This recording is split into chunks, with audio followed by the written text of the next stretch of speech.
My name is Olivia. I am 27 years old. I live in a quiet village on the edge of the countryside, surrounded by rolling hills and old stone walls.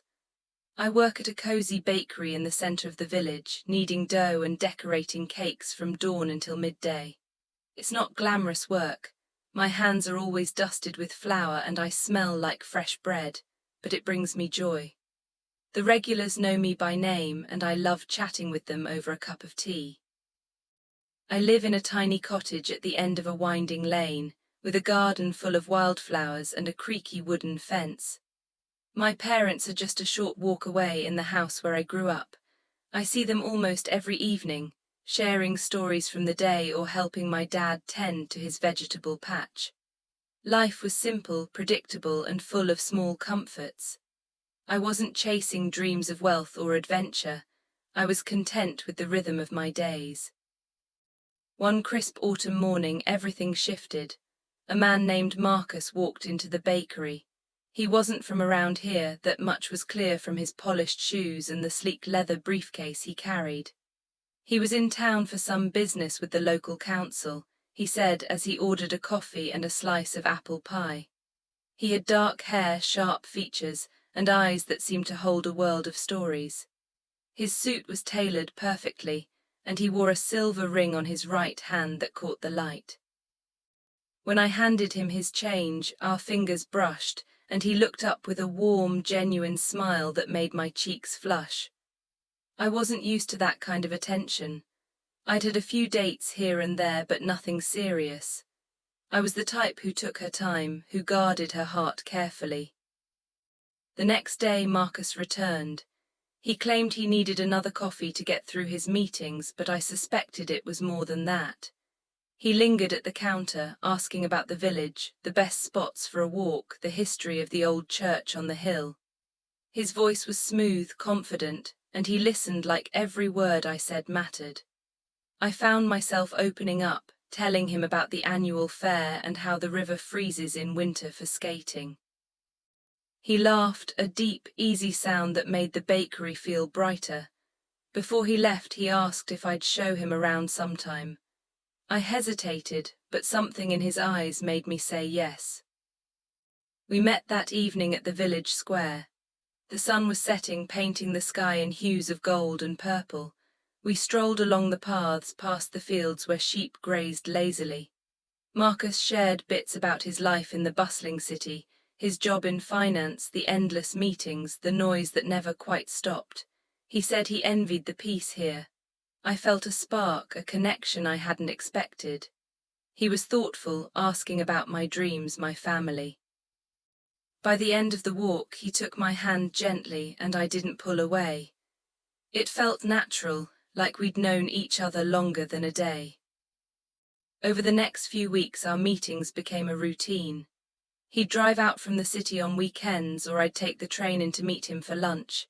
He brought me little gifts, a bouquet of wildflowers he'd picked himself, a book of poetry he thought I'd like. We picnicked by the river, talked under the stars. My parents met him one Sunday dinner and they were smitten. My mom whispered to me later, "He's got that quiet strength, Olivia, like he knows exactly where he's headed." My dad nodded approvingly over his pipe. I felt like I'd stumbled into a fairy tale. Marcus made me feel seen, cherished. No one had ever looked at me the way he did, like I was the center of his world. After 3 months, on a rainy evening in his city apartment, Marcus got down on one knee. "Olivia," he said, his voice steady but soft, "will you marry me? I can't imagine my life without you." My heart raced. I wasn't sure I was ready for such a big step. I'd always pictured a longer courtship, but the love in his eyes swept away my doubts. "Yes," I whispered, tears mixing with the rain on my cheeks. He slipped a simple gold ring on my finger, and we danced in the living room to no music at all. The wedding was intimate, just as Marcus wanted. No grand affair, no hundreds. The user shared a long story about Emma and her experience with Daniel, which seems like a dramatic, fictional tale of romance turning sour due to hidden past trauma. Now they ask, Write a same story for my YouTube video with different character, very long story and complete. They want a similar story but with different characters, very long and complete. Key elements from the original. Protagonist, young woman in small town, simple life, meets a man from the city. Romance develops quickly. Marriage move to city. Husband changes, becomes distant. Discovers past, dead fiancé who she resembles. Revelation, married her as a replacement to punish himself. She leaves, heals, moves on. It's narrated in first person, with breaks where she asks about the listener, but ends with a YouTube-style closing. I need to create a similar story. Different characters, change names, perhaps slight variations in setting or details to make it fresh. Very long, make it detailed and extended. Complete, ensure it has a beginning, middle, end. Since it's for a YouTube video, keep the narrative style, first person engaging with emotional depth. Memories, the memories are about previous conversations where the user shared stories as different characters. Evelyn, Nadia. This seems like the user is role-playing or sharing fictional stories, but the instruction is to integrate memories subtly if relevant. Here, the user introduces herself as Emma, so perhaps treat this as a new story. Do not reference memories unless relevant and subtly. No tools needed, as this is creative writing. Response, write the story directly. My name is Sophia. I am 26 years old. I live in a quiet village on the edge of the countryside. It's not much, just rolling hills, a few shops, and the kind of place where everyone knows your name. I work at a small bakery, kneading dough before the sun rises and serving fresh bread to the locals. It's simple work, but it brings me joy. The smell of yeast and flour, the warmth of the oven, it grounds me. I live in a cozy cottage that I rent from an old widow down the lane. My family is close. My sister lives just a short walk away with her kids, and I see them almost every day. Life was peaceful, uncomplicated. I wasn't chasing dreams of wealth or adventure. I was content with what I had. One crisp autumn morning, a man named Lucas walked into the bakery. He wasn't from around here, that much was clear from his polished shoes and the sleek briefcase he carried. He said he was in town for a business deal, something about surveying land for a new development. He ordered a coffee and a pastry, his voice smooth and confident. When I handed him his change, our fingers brushed, and he looked up with eyes that seemed to see right through me. They were deep brown, framed by lashes that any woman would envy. He smiled, a real, warm smile that made my cheeks flush. I wasn't used to attention like that. I'd dated a bit in my teens, but nothing serious. I was the practical type, not one for fairy tales. The next day, Lucas came back. He claimed he needed another coffee to get through his meetings, but I suspected it was an excuse. He lingered at the counter, asking about the village, the best spots for a walk, the history of the old church on the hill. His questions felt genuine, like he truly wanted to know. I found myself opening up, telling him about the hidden meadow where wildflowers bloomed in spring, or the river where kids fished in summer. He listened intently, nodding, his gaze never wavering. There was something magnetic about him, intelligent, worldly, yet approachable. By the end of the week, he'd become a regular, and our conversations stretched longer each time. It wasn't long before he asked me out. "Sophia," he said one afternoon, leaning on the counter, "would you show me that meadow you mentioned, maybe over lunch?" My heart skipped. I hesitated for a second. Strangers from the city didn't stick around, but his sincerity won me over. We met that Saturday, packing a picnic from the bakery. We walked through the fields, the air filled with the scent of earth and leaves. He shared stories of his life in the bustling metropolis, high-rise offices, endless traffic, but also the excitement of deals and travels. He made it sound glamorous, yet he confessed he envied the simplicity here. We laughed easily, and when he took my hand as we sat by the stream, it felt natural. Safe. Our dates became frequent. We'd meet after my shifts, strolling the village paths or driving to nearby towns for dinner. Lucas was attentive, remembering little details like how I preferred my tea with just a splash of milk. He brought small gifts, a scarf from the city market, wildflowers he'd picked himself. My sister met him one evening and pulled me aside afterward. "He's got that spark," she whispered, her eyes twinkling. "Like he knows exactly what he's after." I beamed. For the first time I felt seen, cherished. I wasn't just the baker's girl, I was someone special. After a month, Lucas confessed his feelings. "Sophia, you've brought light into my life," he said under the stars one night. "Will you be mine?" I said yes without a second thought. Joy bubbled up inside me. He showered me with affection, notes left in my apron pocket, surprise visits with my favorite chocolates. He whispered compliments in my ear, "You're radiant like the dawn," words that made my heart soar. No one had ever made me feel so alive, so desired. I fell hard, giving him every piece of myself, holding nothing back. 3 months in, during a quiet dinner at a candlelit restaurant, Lucas got down on one knee. "Marry me, Sophia, let's build a life together." My hands trembled as I nodded, tears streaming down my face. I wasn't prepared for marriage, I'd always imagined taking my time, but the thought of losing him terrified me. I loved him deeply and I believed he felt the same. We planned the wedding quickly. Lucas insisted on keeping it intimate. "Just us and those who matter," he said. "No need for extravagance," I agreed, enchanted by the romance of it. Only my sister, her family, and a couple of close friends attended. His family was absent. When I asked, he brushed it off. "They're overseas, tied up with work. Travel isn't easy for them." It strung a little, but I didn't press. I was too wrapped up in the bliss. After the ceremony, we moved to his apartment in the city. I quit the bakery, said tearful goodbyes to my village, my sister, the life I'd known. It was a leap of faith, but for Lucas, I'd do anything. The city was overwhelming at first, towering buildings, honking cars, crowds that swallowed you whole.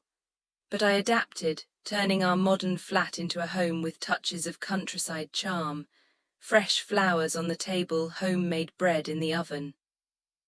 Lucas worked long hours in finance, leaving early and returning late. I'd greet him with dinner, a kiss, hopping to recapture our early magic. At first it was okay. We'd share meals, talk about his day, deals closed, challenges overcome, but gradually the warmth faded. He stopped noticing the little things, no more flowers, no lingering hugs. When I asked about his work, he'd snap, "Busy, don't pry." His smiles turned rare, his touch distant. I chalked it up to stress, trying harder, cooking elaborate meals, keeping the place spotless. Still, the gap widened. I hadn't met his friends or family. Questions about his past were met with curt replies. "It's behind me, focus on now." His eyes would dart away, his tone icy. I felt isolated, adrift in this concrete jungle, missing the village's familiar embrace. One evening, Lucas exploded over a minor thing, a delayed dinner. "Can't you do anything right?" he barked, his face twisted in anger I'd never seen. I shrank back, murmuring apologies. He stormed off, slamming the door to his office. That night marked a shift. Kindness evaporated, conversations dwindled to necessities. He barely looked at me, his laughter a ghost. I tiptoed around him, desperate to please, hoping the old Lucas would return. Then came the business trip. He announced it abruptly, packing in silence. 3 days, he muttered.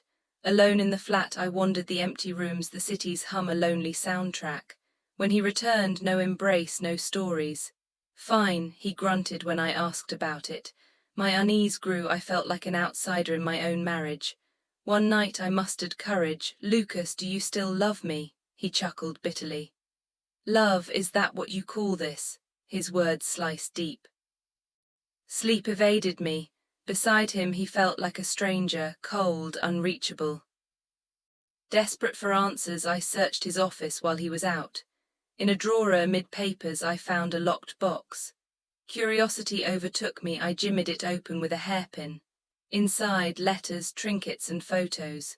Lucas, younger, beaming beside a woman with flowing auburn hair and an infectious grin. They were entwined, radiating happiness. On the back of one, Elena forever, 2020. My stomach knotted. Who was she? Why the secrecy? That evening over dinner I confronted him. Who's Elena? His fork clattered. Where did you hear that? He demanded, eyes narrowing. I found the photos, I admitted. He rose abruptly. Stay out of my things. He left the room, leaving me in stunned silence, my meal untouched. Sleep eluded me again. Elena's face haunted me, her similarity to me uncanny, same hair color, same build, even our smiles mirrored. The next day Lucas acted normal, but the air was thick with tension. I couldn't let it go. I phoned my old friend Clara, who lived in the city outskirts. We met at a park bench, the autumn leaves swirling around us. Tears welled as I poured out my heart, the changes, the distance, the photo. Clara's face paled. Elena, that name rings a bell. There was a tragedy in the news years back. My pulse raced. She pulled up an article on her phone, a fatal boating accident. Elena, 24, drowned during a romantic outing. Her fiancé, Lucas, was at the helm, ruled an accident, but whispers of recklessness lingered. The photo matched, it was him. Shock numbed me. Why hide this? Back home Lucas was reading, I faced him squarely. Tell me about Elena, he sighed, setting the book down.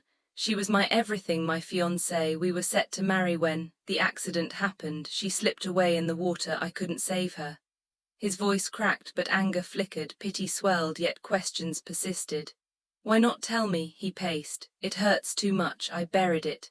Then quieter, but you.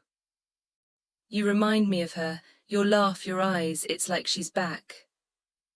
Confusion turned to dread.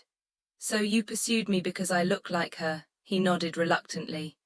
At first it was a shock, then I thought maybe I could move on through you, but it backfired. Every day it's a reminder of what I lost.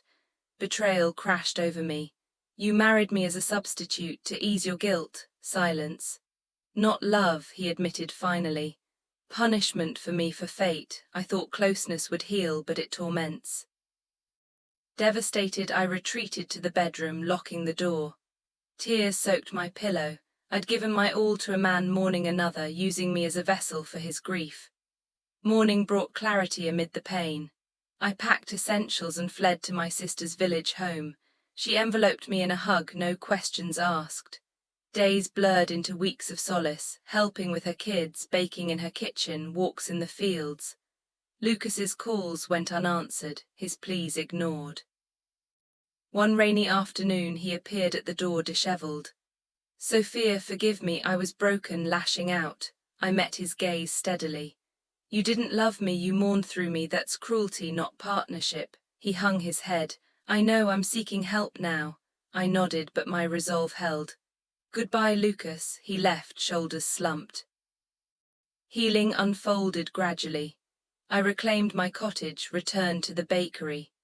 The routine soothed, dough under my fingers, customers' smiles. My sister and friends rallied, reminding me of my worth. A letter arrived months later. Lucas in therapy, regretting his deception. I filed for divorce, closing that chapter. Life bloomed anew. At the bakery I met Ethan, a local artist with gentle eyes. We chatted over coffee, no rush, just possibility. Sundays with family, evenings by the fire, I rediscovered joy. The pain scarred, but it strengthened. I emerged wiser, valuing self-love above all. We all face shadows, but sharing them lightens the load. If this resonates, share your thoughts below. Thanks for listening, subscribe for more heartfelt stories.